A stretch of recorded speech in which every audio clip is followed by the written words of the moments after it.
Leçon 76. Je ne suis soumis à aucune loi, autre que celle de l'amour de Dieu, Père, Mère, l'Esprit pur.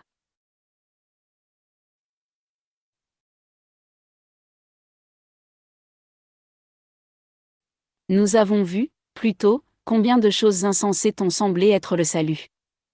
Chacune t'a emprisonné avec des lois aussi insensées. Tu n'es pas lié à ces lois. Pour le comprendre, tu dois d'abord te rendre compte que le salut n'est pas là. Tant que tu cherches le salut dans des choses qui n'ont pas de signification, tu te lies à des lois qui n'ont aucun sens. L'idée d'aujourd'hui te dit, encore une fois, combien le salut est simple.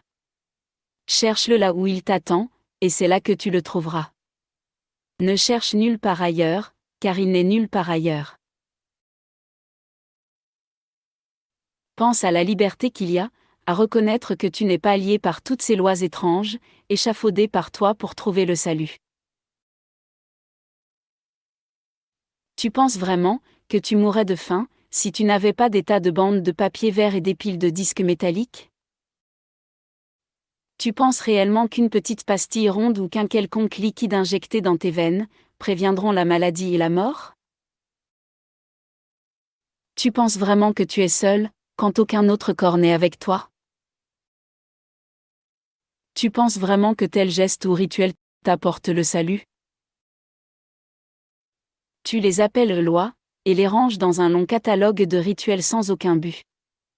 Tu penses que tu dois obéir aux lois de la médecine, de l'économie et de la santé. Protège le corps et tu seras sauvé? Ce ne sont pas des lois mais de la folie. Le corps est mis en danger par l'esprit, qui se blesse lui-même. La souffrance du corps est un masque que tient l'esprit, pour cacher qu'il souffre réellement. C'est pour cela que tu penses être un corps. Et c'est pour cela que tes lois voudraient sauver le corps. Il n'y a d'autre loi que les lois de l'amour de Dieu, la source de l'amour.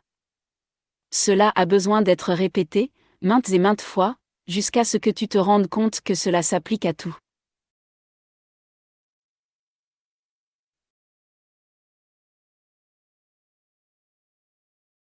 Ta magie ne signifie rien. La magie emprisonne, et les lois de Dieu rendent libre. Les lois de Dieu ne peuvent jamais être remplacées.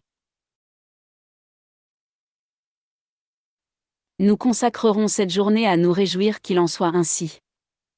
Nous ne voulons plus cacher cette vérité. Par les lois d'amour de Dieu, la lumière est venue.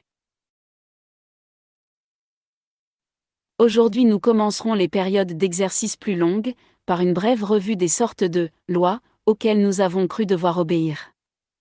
Parmi celles-ci pourraient compter, par exemple, les lois de la nutrition, de l'immunisation, de la médication et de la protection du corps. Tu crois aussi aux lois de l'amitié, des bonnes relations et du juste partage, qui lient chacun dans un rôle, mais ne te sauvent pas. Tu crois même qu'il y a des lois qui stipulent ce qui est à Dieu et ce qui est à toi. Les religions sont fondées là-dessus. Elles ne veulent pas sauver, mais condamner au nom du ciel. Écarte aujourd'hui toutes ces sottes croyances magiques. Et tiens ton esprit dans un état silencieux. Ainsi il est prêt à entendre la voix qui te dit la vérité. Tu écouteras celui qui dit qu'il n'y a pas de sacrifice sous les lois de Dieu. Nul paiement n'est donné ni reçu. Les lois de Dieu donnent pour toujours, et ne prennent jamais. Entends celui qui te dit cela.